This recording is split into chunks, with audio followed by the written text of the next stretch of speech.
Hello and welcome to the Fight IQ podcast sponsored by RotoWire.com. My name is Christopher Olson. I am here with Sun Tzu, otherwise known as Joe, and we are going to talk about the train wreck that is UFC Sun Tzu, otherwise known as 223. And I'm sorry, give me 1 second. talk about the train wreck that is UFC. Technical problems, guys. Technical difficulties. I am sorry. I'm sorry, give me 1 second. Talk about the train wreck that is Technical problems, guys. technical difficulties. Stop. Oh, man. I think that might have worked. While Chris has got his tech hat on. Oh, man. For those of you who were expecting to see Sean, okay. Sean actually decided to brave this shit show that is a UFC 223 card, where I was not so brave. I decided to try my hat at getting a refund. I did not pay to see a 9-fight card with a remastered title fight. So I did not want to spend any more money on this train wreck. Very disappointing. If you want to really know how I feel, follow me on Twitter. There is a certain level of decorum which I must exhibit on this podcast. Yeah, that's why Sean is not here. We are not even, and we discussed this, we're not even going to call this the official debut of the RotoWire Fight IQ pod, simply because of the mess that is UFC 223. We will have our official launch for the Arizona card, which is next week, Glendale, Arizona. At least that main event hopefully will hold. But we're here to try to talk through the remainder of the fights that we have. So, Chris, I'll kick it back to you. Is tech issues worked out? Tech issues are all worked out. That was on my end. I forgot to mute something, but we are all good to go. And we can get started. The order has shuffled a little bit. So it looks like the first fight that we're going to look at is Devin Clark versus Mike Rodriguez. Rodriguez can be had for 7,800, and Devin Clark can be had for 8,400. And Joe, I'll go to you. I'll go to you first. Get the first opinion on this. What do you think of this matchup, and what do you think about Clark against the debuting Rodriguez, who had a beautiful flying knee knockout on the Tuesday Night Contender Series?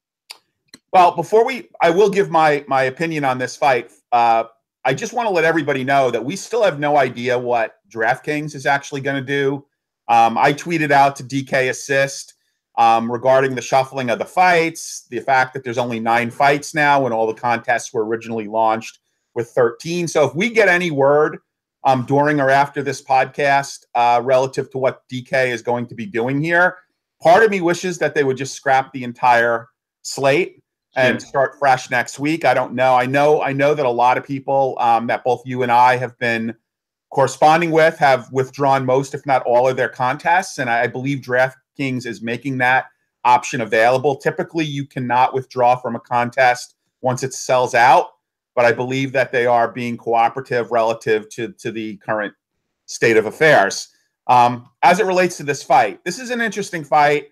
Clark has underperformed in the UFC. I was actually on Alex Nicholson in Sioux Falls when he actually flash knocked out Devin Clark, and that actually won me a Gotham qualifier ticket because I went perfect on that card simply because of he was my low-priced punt guy, was Alex Nicholson. He's no longer in the UFC, and I think he might have just lost a fight in like World Series of Fighting.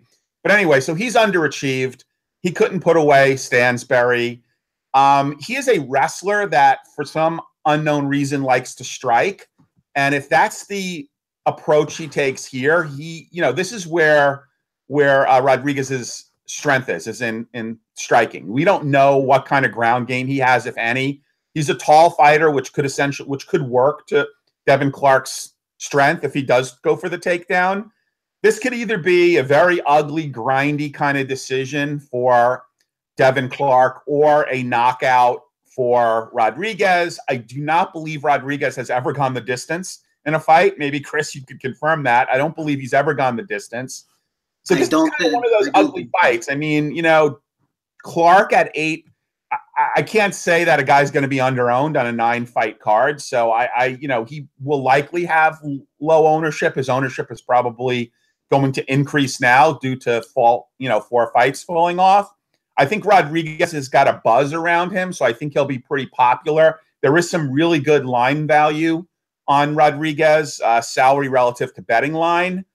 So I think he'll be popular there. And it wouldn't surprise me if the line flipped on this fight, between now and tomorrow. Yeah, I echo what you said a little bit. That Devin Clark has very seriously underperformed. We remember the infamous sleeper hold that finished his last fight with Jan Blachowicz, and as you mentioned, the spinning back fist from Alex Nicholson. But I think that kind of led to a false narrative that he's chinny, and he might be. But I mean, we've only really seen it once. He hasn't really been hit square again, which could speak to his defensive abilities. But the thing I like to say about Devin Clark is, if you were talking about a team sport, you might say that he's toolsy. He's got power, he's athletic, he's got good wrestling. He just doesn't seem to put it all together. And I think he's your quintessential guy when they talk about, striking to set up the takedowns. That's basically his entire game. He lunges in with strikes to try to get takedowns. And I think that while Rodriguez has definitely got some flash and some pop to him, and a little bit of takedown defense, he has struggled with takedowns against the fence, and Devin Clark likes those leg reaps against the fence. So, I don't know. I mean, it was hard to find a bunch of tape on Mike Rodriguez. I saw the one fight he had before the Contender Series fight. But I don't know. I just think there's still some room for Clark to put some stuff together here, and I also think that if he can get takedowns and work his top game, and like you said, even on this scant slate, he could be a little underowned just because of his price. So I think he's worth a look, and I think Santiago might be a GPP play, but since we don't know all that much about him, it's really hard for me to plant a ringing endorsement on him. I mean, I know that he's good. He's got good explosive technique, but beyond that, I don't really feel comfortable saying he's going to walk in here and knock Devin Clark out. So your pick is Clark? My pick would be Clark. Yes. Okay, so my pick is Rodriguez, but I would not go crazy on it.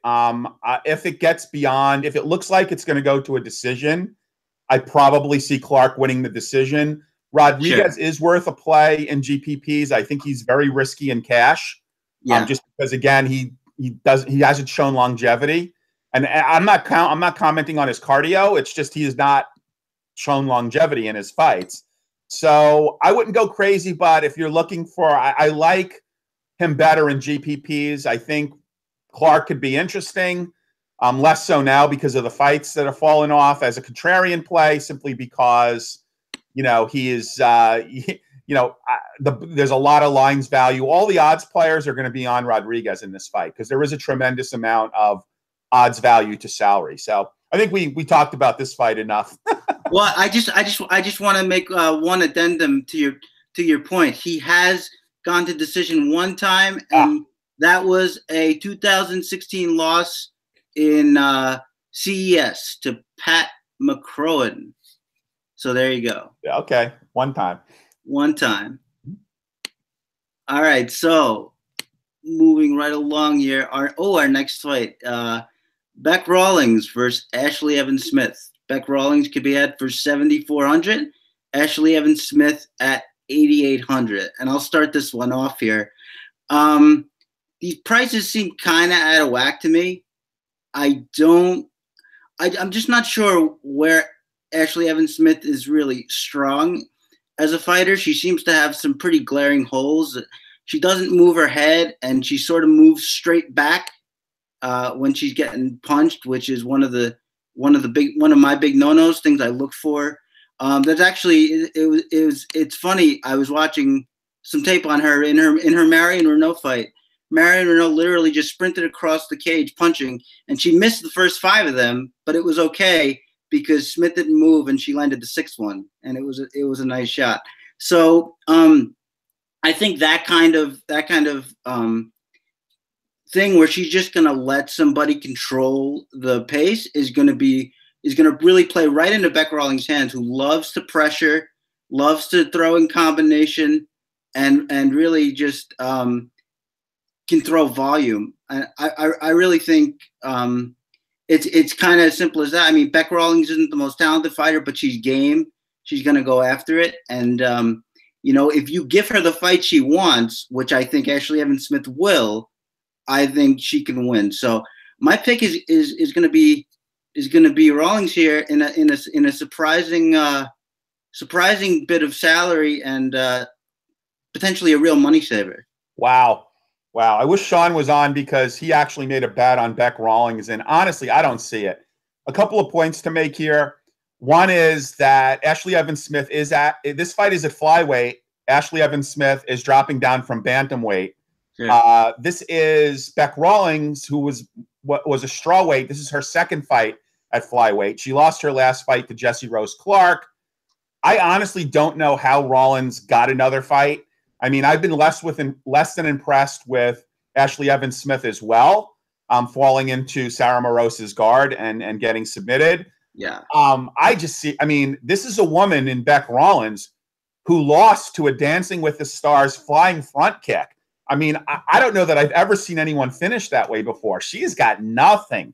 I mean, I honestly don't know how she got on this card. Her neck tattoo freaks me out.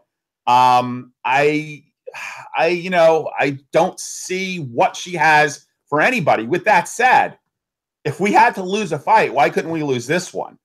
But I have to go with Ashley Evans Smith here. She's going to be naturally bigger, naturally stronger. Despite all your technical deficiencies that you mentioned, Rawlings is just such a bad fighter. I mean, if Rawlings was to fight Caitlin Curran, I don't even know if she would beat Curran. I think I would probably be betting on Curran in that situation. So if Beck Rawlings wins, you heard it from Chris, you've heard it from Sean, that's fine. And I would be happy to be stood corrected, but I just don't see how anyone could put money on Beck Rawlings. Well, I'm just wondering, and that's interesting, but I'm just wondering what you think Ashley Evans Smith path to victory is here. Like, if she wins, and you're predicting it, so I'll say when she wins for your benefit, what do you think that's going to look like? She's going to muscle her. Okay. She's going to muscle her. She's going to out-grapple her. I mean, they're both sloppy strikers, but I see an ugly, grindy kind of decision. And this is, these are not upper echelon fighters Ashley Evans Smith, the fact that, she's an 88.8K on DraftKings and actually offered before fights fell out, a tiny bit of odds value. Yeah. But I don't know. I mean, I wouldn't target. I would normally say don't target this fight in GPPs or especially cash. But when you're down to 9 fights, there's very few fights you can't target. You have to look at, especially in mass entry GPPs. I would definitely not put either one of these fighters in a single entry. Right. So, I mean, despite you thinking that Ashley Evans Smith is going to win, would you dog or pass this in GPPs, or how would you play it? No. I would have game theory exposure to each fighter, sure, with slightly higher exposure to Ashley Evans Smith. Sure. All right. Yeah, hey, look, 2 in a row. We disagree. It's a hotly contested podcast here. Yeah. What can we say? We already got the Rotor Grinders guys beat because they don't disagree with 2 fights on an entire slate. So. Oh man, see, this is where you got to come for the lively debate, guys. This is it. Yep. All right, so let's move on to a fight I don't think we're going to disagree on.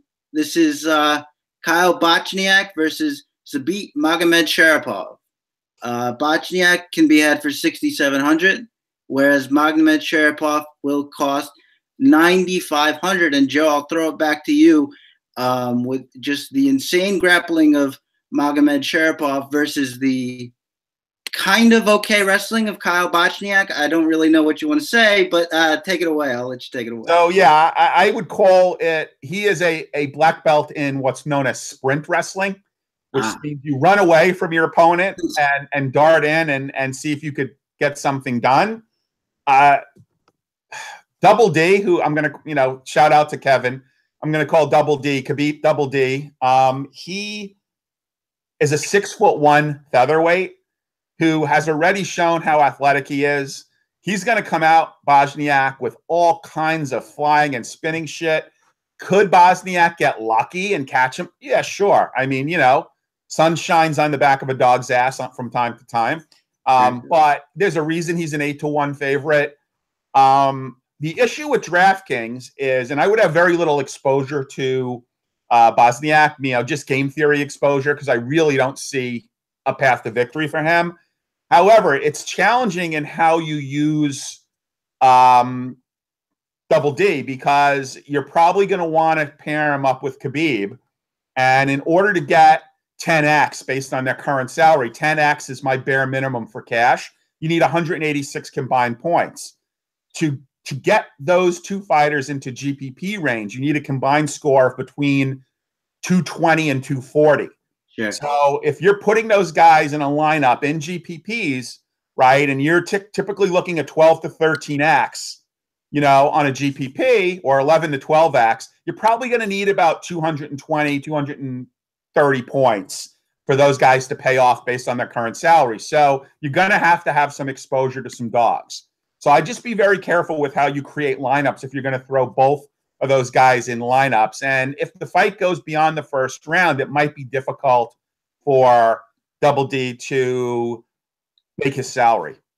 Yeah, I can see that. I just think he just has so much going on when he gets you to the ground. I mean, with the new scoring system, or the relatively new one that they just, all those passes and mat returns, they can really add up.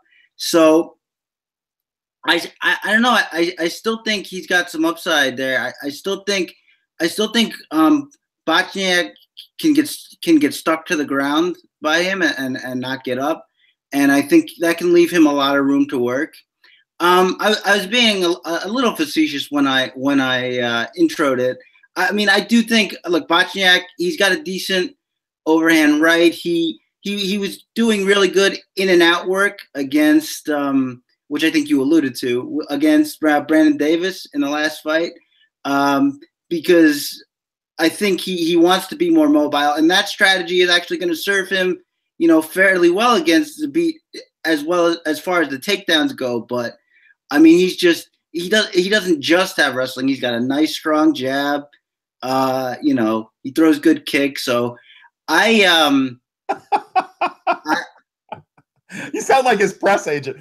You do realize that Davis was hurt in that fight, right? I do. Yeah. Look, I'm trying to give analysis here. Okay. You can't just crap all over everybody. No, it's an interesting fight, I have to say. I would have liked to have seen him, while he can still make 145. I would have liked to have seen him matched up against, someone a bit more competitive. I actually joked earlier. I don't know if you saw it. I tweeted out that, Zabit was going to step up to 155 and fight Khabib.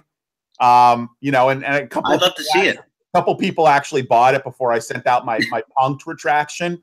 But anyway, yeah, there's not a whole lot to talk about. I think we covered it. I think we're both on Double D on this fight, or. Oh yeah, I'm just trying to give Bochniak the benefit of the doubt, But I will say that, I look for underdogs generally. I like to look for underdogs, but this is not an underdog that I would give much play to at all. There are underdogs on this card that are playable. This is not one. There are, but I would have to be honest and say I really do not see a path to victory for Bochniak here. No, I don't. So I think that's all we have to say about that one. Let's hope so. So we'll go on to the next fight here, which is Evan Dunham versus, how do you pronounce his name? Oban Mercier. And we have Dunham at 8,100 and Mercier at 8,100. So we got a DraftKings pick'em here. Joe, what do you think about the Warhorse Evan Dunham coming into this fight? Yeah, look, this is an interesting fight. I mean, Mercier is a TriStar points striker with some good wrestling. He's taking this fight on some short notice. I think he had almost a full camp. He's a hard guy to read. I am not a fan of the TriStar points fighting process or system. It's too conservative. It doesn't lead to exciting fights. It generally doesn't lead to a lot of finishes. Dunham is a tough SOB. He's got cardio for days. He's been in some wars. You hit him and he takes shots. He's not chinny.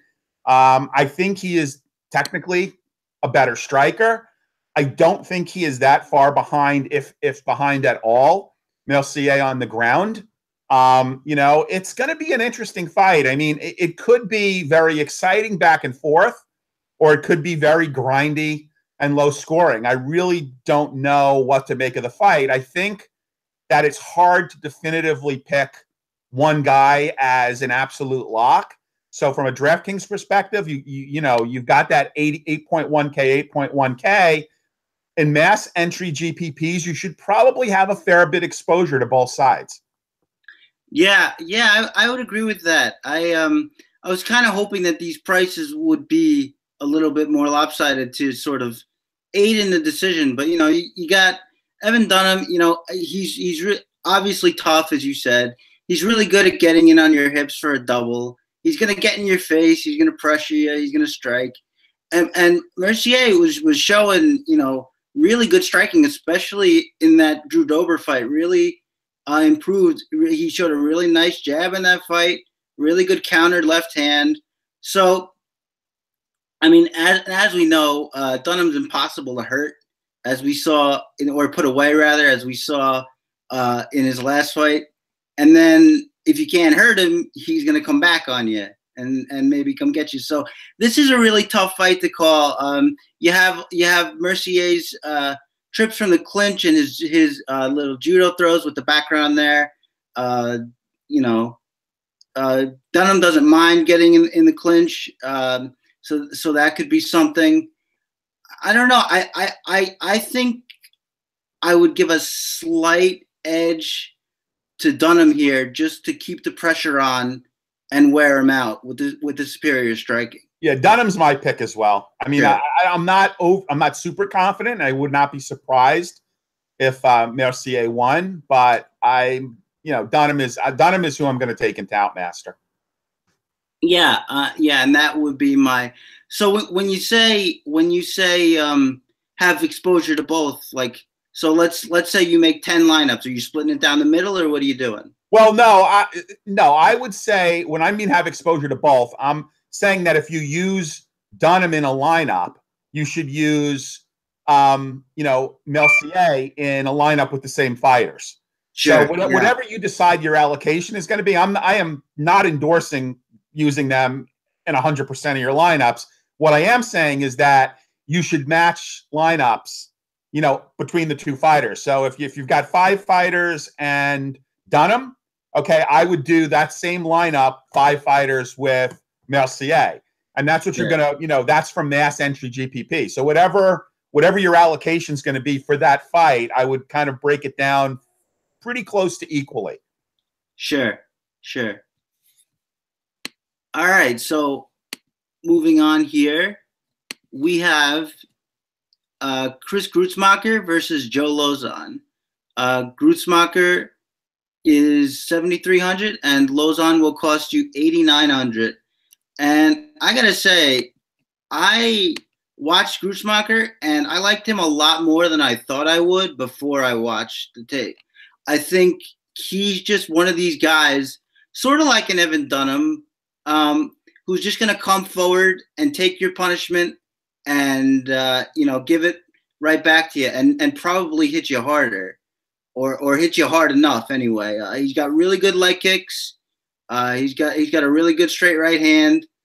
The only problem, well, not the only problem, but one of the major problems that I see is he gets taken down very easily. He got taken down very easily in his last fight. Wasn't really able to get back to his feet.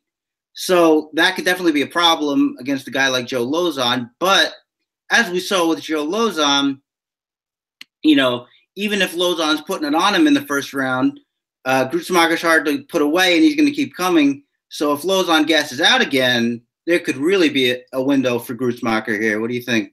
Okay, so there's so many angles to this fight, right? I was at Lozon's last fight in Norfolk, Virginia, where he was ragdolled by Clay Guida. Who does Clay Guida ragdoll at this stage in his career, okay? So I'm thinking he's finished. And then I see he shows up on this what was a marquee card. Now it's kind of dog shitty.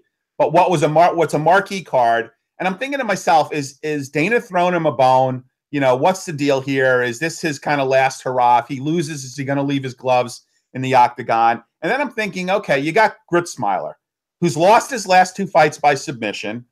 He's looked better. Again, he looked better than I thought against Ramos, who is definitely an up-and-comer and big-time prospect in the UFC. Now, here's the other angles. Gruetzemacher was an MMA Lab guy. MMA Lab is probably, for those of you that don't follow camps, probably one of the top 5 camps in the U.S., right? Lots of studs train at MMA Labs, lots of training partners. He left that for his last 2 fights. He moved, and he is fighting out of a gym called Two Knuckle. Now, Two Knuckle in, I believe, Sunrise, Arizona, is not a fighter's camp. It's a school. He's teaching jiu-jitsu classes. The only fighter listed associated with that gym is him. Now, if you go to Tapology, it's going to show that that's his gym that he's fighting out of. However, here's the angle, and shout out to Daniel Levy, Best Fight Picks, because this is not showing up. I don't believe it's showing up in SureDog. I know it's not showing up in Tapology. Gruetzemacher did this camp at ATT. ATT is probably a top 3 camp in the country, right? So after losing 2 by submission and realizing that he's fighting for a pink slip, and does he want to just be a BJJ teacher, at Two Knuckle Academy in Sunrise, Arizona, he did this camp at ATT. Killers, training partners, right? Heavy duty, high octane camp. So that makes me think, okay, wait a second now. Can I get behind Gruetzemacher? He's 7.3K. Lozon is way overpriced at 8.9K. That's just an insane amount of money. So now I'm like, okay, what am I going to do here? The whole pendulum has swung. I honestly think that I don't think we'll see either of these guys in the UFC. I don't think we'll see whoever loses this. I don't think we'll see in the UFC, because obviously 2 fights is enough to get cut, and he's already lost 2 fights. Lozon has won arguably one of his last 6 fights. I'm not going to give him the win against Marcin Held because he lost that fight. He admitted he lost that fight in the octagon. It's like, I don't know what the judges were thinking, and they gave him the decision. So he's won 1 out of his last 6 fights. Who did he beat? Diego Sanchez, right? I mean, Diego Sanchez. Come on. Like, okay, you want another stat? Lozon absorbs 5 significant strikes per minute. Yes, right? yes. He's been fighting since 2006. You want to guess how many times he's been struck in the head? I'd rather not. He's been hit in the head 1,000 times. Okay, so anybody who's taken that, and he's not that old a guy, anybody who takes that kind of punishment, over the course of a 12-year or 11-year career, absorbs 5, and we know that, at least based on his last few fights, his cardio's for shit. So, yeah. I mean, he's got, I would look at Lozon early, and if he could get he could theoretically get a finish early. He's worth taking a stab at in GPPs. But I really, really think that Gruetzemacher is a good dog here for all those intangibles.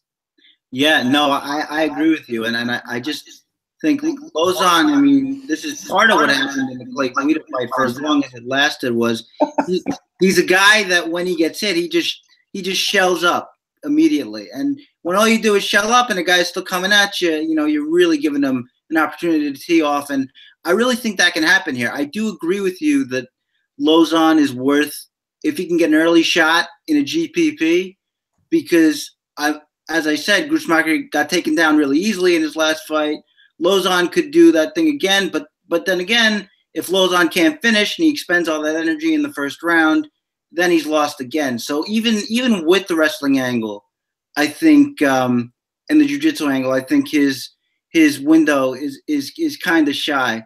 But for 8,800, I think a lot of people are going to think like us, and they're going to think he's overpriced, which he is. 8,900, my friend. I'm sorry, excuse me, 8,900, which is even worse. Yes. So I think if you're making multiple lineups, you want to throw him in a GPP. I think that's fine.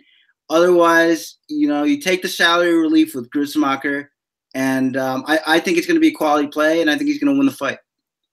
Okay. So we're both picking Gritzmeiler. Wow. We are both and that's our second agreement in a row. We're both picking a dog here. The tide is turning with the agreements and the disputes. So there you go. Okay, then we have a canceled fight, and then we get to Felice Herrig versus Karolina Kowalkiewicz. And Joe, I'll throw this one over to you first. Yeah, this is an interesting fight. I mean, Felice has been money as a dog, as a betting line dog, and as a DraftKings play. I mean, she has been money. She is super strong. Ever since she came back from her little respite, her little hiatus, she has been really good. She's very strong. Karolina, on the other hand, is probably more technical. I actually saw Karolina when she made her debut. I was at her fight in Orlando. And what amazed me is how calm she was. And I think that sometimes that lack of intensity, like the way that Claudia just steamrolled her, I just don't know if she has that killer instinct. I mean, she's technical. She's a good striker. She can be taken down. I would like to see Herrig not try to long-range strike with her. I'd like to see her take her up against the cage and use her power, use her strength. Have you seen Felice Herrig? She's ripped. Yes. Our boy Steve, ship pirate, has got press credentials for this fight, and he actually interviewed her, and he told me, man, she just looks ripped. I mean, she is not one to be fearful of posting selfies of herself.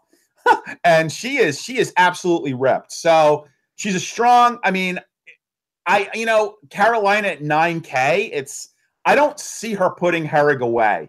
So from a DraftKings perspective, Herrig could be a pretty safe cash play. I just don't see her getting finished. And at 7.2K, she has some upside for GPPs. Even if she wins an ugly type of decision, she could get some takedowns, some passes on the ground. This is another dog. Look, I think you should have a little bit of Karolina in GPPs. And it would not surprise me if she won a decision. I just don't see her finishing Herrig. And I like the momentum that Herrig has exhibited. And she's just been money on DK and betting line. Sure. And before I chime in, I just remembered that I forgot to give you the salary, so let me do that now. Kowalkiewicz is at 9,000, and Herrig, as you said, is at 7,200. So I basically agree with everything you just said. I think she is the nickname Little Bulldog for Herrig. It's not an accident. She's very strong. She does like those sort of bully takedowns against the fence, and that's how Kowalkiewicz was taken down by Claudia Gadelha. So there's definitely a window there. But as far as the striking goes, she still just looks very slow and stiff to me. And I just think Karolina, who likes to counter, would have ample opportunities to do so. Having said that, I don't really see her getting finished either. And I'm not sure if she would be able to accumulate the volume to necessitate the 9,000 salary, although she did it in her last fight. But that was against, a debuting fighter who, quite frankly, probably didn't belong in the cage with her. So, it's a tough call. The fight itself isn't a tough call. I'm giving it to Carolina. But as far as what I would use on DraftKings, I think I would agree with you that a little bit of Herrig for a dog play is okay. And if you wanted to take a gamble or two, that Kowalkiewicz is just going to out volume her and get a lot of points as the superior striker, I can sort of see that too. So I'm kind of split about it. Well, look, I mean, I'm going to take a flyer just because of some value, and I'm going to pick to win the fight, Felice Herrig. Oh, I would not be surprised, obviously if Carolina won. I think she's got technical advantages, but honestly, I think that Herrig is not going to allow Carolina to throw volume. I think she's gonna rush her, is going to try to get her into the clinch, is going to shoot for some takedowns. At least if I was in her corner, that's what I'd be saying to do. sure. And then again, I just don't see her having that level of intensity. So we'll see what happens. But I'm gonna take the dog. I'll live or die by the dog on this fight. All right. Well, yeah, and I think that's fair because, as I said, I mean, I do think Carolina's going to win, but I see the avenue for sure. I see the avenue. So, via con Dios, I suppose, if you're going with Felice. Yeah. And there's another disagreement for us. All right, so let's move on to the next one, which is a fight that we got two fights in a row that are no longer happening, and then we get to Calvin Kattar versus Renato Moicano. You have 8,700 for Kattar and 7,500 for Moicano. Now, I like Calvin Kattar quite a bit. I actually picked him as the dog in his last fight against Shane Burgos. I think he's a really technical boxer. I think he's got a really sharp jab. He puts his combinations together well. He likes doing the pull counter. He has a very good range of distance. He manages his distance very well. The thing about Moicano that I don't like is he tends to get really wild in his exchanges. And I think a technical boxer with power like Kattar can really look to exploit that. Now we have to sort of worry about the takedowns, which is an X factor for Moicano, and the jiu-jitsu, because we haven't really seen Kattar tested in that department, and we don't know. My assumption would be, and I think the safe assumption is, that Moicano would be all over him if this fight hit the ground. But we've also seen that Moicano likes to box, that he likes to throw hands. So if this fight stays on the feet, I would pick Kattar, I think, pretty easily. But we have to consider that it can go to the ground still. I'm gonna take Kattar here. I'm gonna just take him to be cleaner, to manage his distance well enough to skirt the takedowns if they come along, and maybe even get a stoppage if he can hit him right. What do you think about it, Joe? Okay, so the absolute best lines value on the card goes to Moicano. Sure. He has got the best lines value on the card. This is a pick'em fight. It would not surprise me if the line flipped on this fight prior to start. There's a whole lot of recency bias on Kattar. He ended up fighting guys that were tailor-made for him. Talking about Moicano, he beat a very tough Russian in Brazil. He won a split decision against Jeremy Stevens, and I had him comfortably ahead against Ortega before he just mind-numbingly followed him to the ground and got caught in his patented choke. So I think there's a lot of value here. This should be an 8,100 fight on DraftKings, not an 87.7 fight. I think there's a ton of value. I think Moicano will be highly owned because all the guys who play at odds value are going to be on Moicano here. combine that with the recency bias, I think Kattar is a very solid and technical striker. I do think his last two opponents played his game perfectly. I would hope that Moicano would have a better game plan and we will work for takedowns. Again, I'm going with the dog here. Wow. I agree with what you're saying about, if there's that much disparity in the line and the price, ultimately you should probably at least give a second look to the price, to the DraftKings price, and see if it's worth it. And in this instance, Moicano definitely has his window again with the takedowns, but I really think if it stays on the feet, I think Kattar is. I was actually surprised when I went back and looked at Kattar. I knew he did well in that Burgos fight. I didn't exactly know how well he did, and just how much in command of that fight he was. With the exception of getting hit with some body shots and Burgos taking control a little bit, but yeah, I was really impressed. So I'm going to go ahead and say that I agree pretty much with what you said, but I also think that the recency bias aside, if people are looking at the fight like you and they say, well, the lines are off, so why is Kattar so expensive?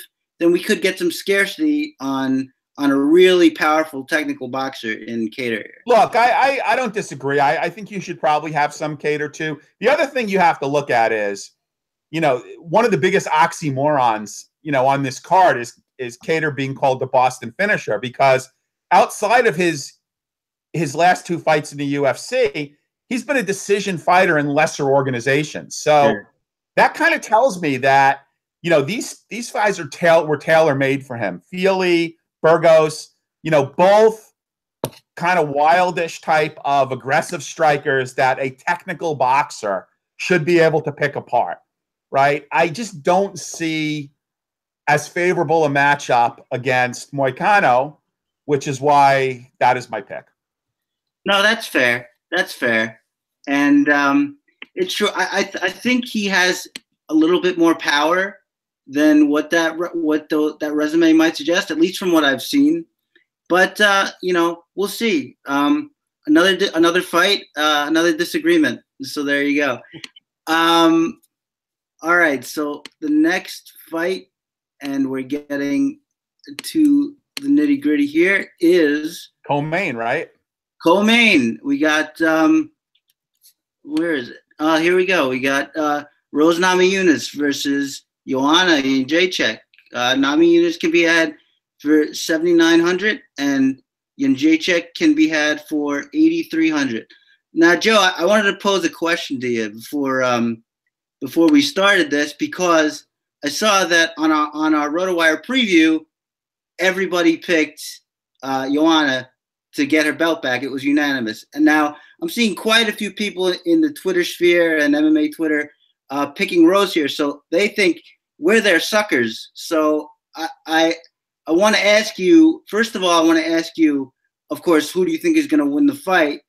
I think I know, because based on what I said here, that you picked Joanna, but why she's going to win. But I also want to know why you think that there are so many people on Rose Namajunas here. Is it just the recency bias?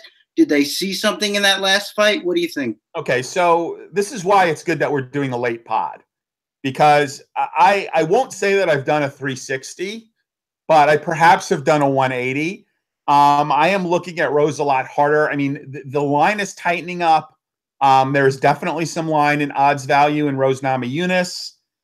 The problem I'm having here, as I think about it, and Joanna is an unbelievably technical striker, but she has taken hits in a lot of her fights. I mean, even fights against like Valerie Letourneau, who she just brutalized, she's taken shots. Now, I get that she had a bad weight cut in her last fight. Apparently, her weight was fine this fight. She had a bad weight cut, and she put some of the blame on that. However, we know JJ is not a finisher, right? She is a precision, high volume striker. And despite that, will rack up a lot of DraftKings points if it goes to a 5-round decision. But I honestly think that Rose Namajunas might actually have more paths to victory. Claudia Gadelha was very successful in taking Joanna down and probably won the first 2 rounds of that fight before she gassed. The one concern I have about Rose Namajunas, again, it's one of these intangibles that I like to look at. She has historically had head issues. And I don't mean like getting hit in the head. She has had head issues and, panic. And look, and I could relate to that. I get it. She was very close to asking to be pulled off the card based on what she witnessed yesterday, with the redheaded chicken fiasco. And I don't know how that affected her. I would hope that she's had time to calm down.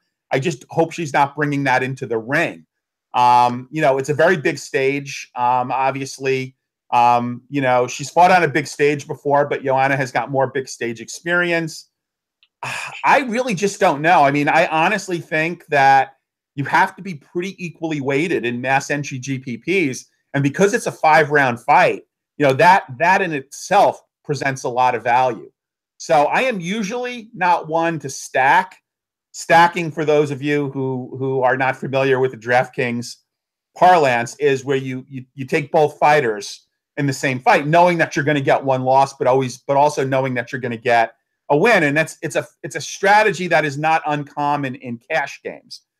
So you stack that fight and you get the points for both fighters, and you hope that the points from both fighters actually makes the stack worthwhile, right? It's not typically done in GPPs. But it is a cash game strategy. I would not dissuade anyone too hardly from stacking this fight in cash. I could, especially now that we're down to 9 fights and have a lot less options, I could certainly see this as a much more viable stack than the main event. So I wouldn't kill people. I mean, I haven't decided whether I'm going to stack or not. It's just sort of against my nature to concede a loss going into a card. Starting out a card 1-1, meaning I've already given away one loss, but it might be something that I consider doing here. Well, the first thing I would say is just on her mental state. I understand those concerns, but I don't know how heavily I'm going to weight them. And the reason I say that is because that's what everybody said going into the last fight. Now, a totally different situation. This one was more traumatic, of course. But that's what everybody said going into the last fight. Oh, Joanna's in her head. She's got mental issues. It's going to be – and we all thought that. And at the end of the day, she puts on a perfect performance. So I'm a little hesitant to try and read the mind like that. You know what I mean? I if that turns out to be the case, so be it. And good on everybody who did factor that in heavily. But I think I'm just going to go with what I see in the fight. And I think what that is – look, I think in that last fight, like what does Jan Jacek like to do? She likes to jab you and get you to throw back and slide out of the way and counter. So what does Rose do? Well, I'm going to leap in and throw these big hooks. So when you slide out of the way and you think you're out of the way, you're not out of the way. And then I catch you. And she caught her with 3 or 4 hooks in that fight, 2 of which put her down. Now, I think that is something that could be remedied. I don't really see it as something that's going to be a death knell in 2 fights for Joanna. I mean, if she just sort of, closed the distance a bit more, you could remedy that a little bit, and she could still open up with her combination work. And what I would say is that we still haven't seen the wrestling. We haven't seen Namajunas take her down and hold her there. We don't know if that can happen. So, I'm still on Jacek here. I think you could stack it, but I also think that you're not going to get Jan Jacek for anything close to 8,300 ever again. I think this is probably going to be her best price. Well, here's another stat for you. My friend. Go ahead. Champions who are fallen champions who go into a rematch with the person that has beat them, and where the party who's the standing champion is the underdog in that fight, the record's 5-0-1. Wow. To remain champion. So take that for what it's worth. I am highly considering playing Rose in in Toutmaster. You know, for those of you who don't know what Toutmaster is, that's a season-long. We also have a season-long DraftKings-oriented contest, which we'll talk more about, you know, in the future, because I think it's very cool. It's something that everybody who plays DFS MMA should get into this season-long DraftKings contest. But Toutmaster is a contest that is run by some of the MMA odds breaker guys. They do a great job, and there's a big pool of cash at stake at the end of the year, and you essentially get points for picking fighters, and if you pick dogs, you get more points. Anyway, I am leaning towards picking Rose Namajunas in Toutmaster. I do have a soft spot for Rose. My first big GPP that I took down and actually won a contest on DraftKings to actually, you know, have dinner with Frank Mir was based on Rose finishing Paige Van Zandt as a sizable underdog. So I have a soft spot for her, but I love JJ. Best striker maybe in the UFC, technical wise. I think you need to have a fair amount of exposure to both sides of this. Yeah, I wouldn't dispute that too heavily, but I do think that your lion's share should be Joanna. Just my personal opinion, because I just think I just think I don't want to say, I mean, she didn't get lucky. They had a good game plan and they followed it, but I don't see that unless Rose has something new aside from the leaping hooks. I don't see that being Joanna's downfall 2 fights in a row.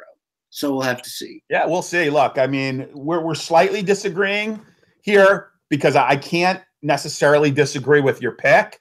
I mean, my lean has probably changed. I don't even know if I could say that. I might change my mind again. Just from a DraftKings strategy, that's probably where we disagree. I would mandate having equal exposure to both in mass entry GPPs. I think you should probably pick a side for single entry GPPs. You only want to stack this fight in cash.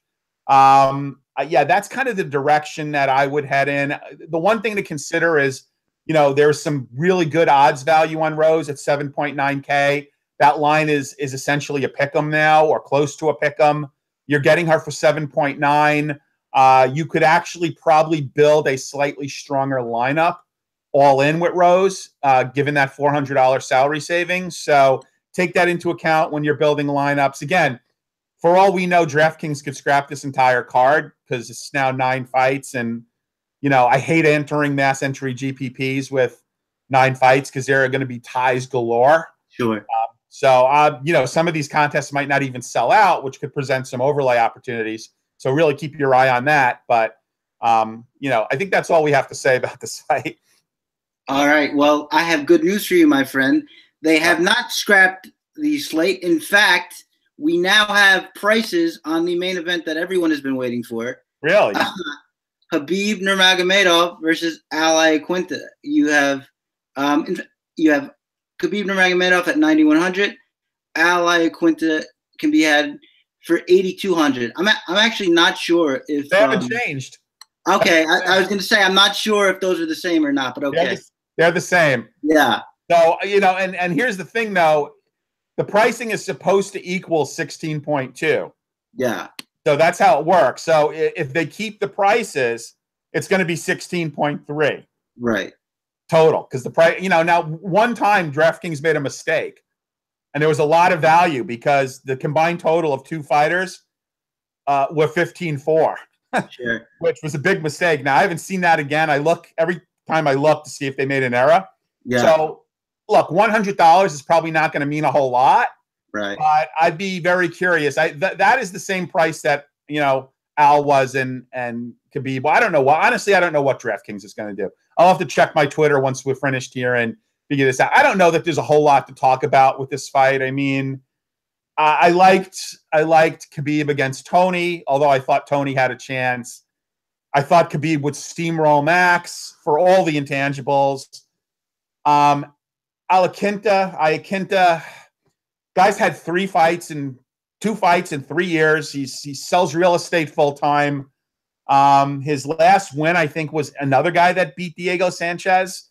You know, so he's got a win in 3 years against Diego Sanchez. You know, he's openly disputed with. I mean, maybe the UFC is just doing this to torture him. because he's had open disputes with the UFC. I get what they're trying to do here from a marketing perspective. You got the New York guy fighting in Brooklyn. Okay, great. Rah, rah, raise the flags.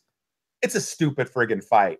I mean, it really is. I would almost rather have seen the thing scrapped because it's a stupid fight. He came in 0.2 over, and you're not allowed to have that 1 pound buffer for title fights. Yeah. But because he came 0.2 over, he can't fight for a title. That's true. Now, you think he would get a dispensation for that? So Khabib is essentially fighting a lesser opponent, an inactive opponent, an opponent who's just as apt to sell him real estate as throw a punch.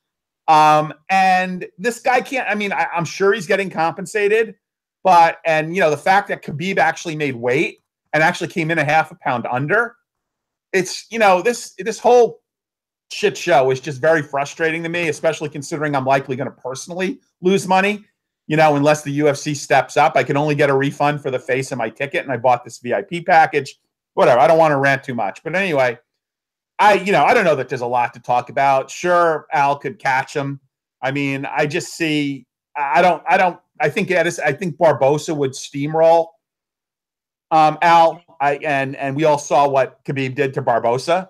I don't see that Al has anything for Khabib. I thought it was an interesting fight against Felder. I thought it was a good fight. I actually wish they kept that fight. Yeah. Because I think it would be immensely more interesting than what we're going to see. What this means for DraftKings is that at 9.1K, you have a mortal lock. The problem is everybody's going to use everybody. Yes. So really what it's going to come down to, and I talk about this on my Creating Alpha pod, which goes into more strategies.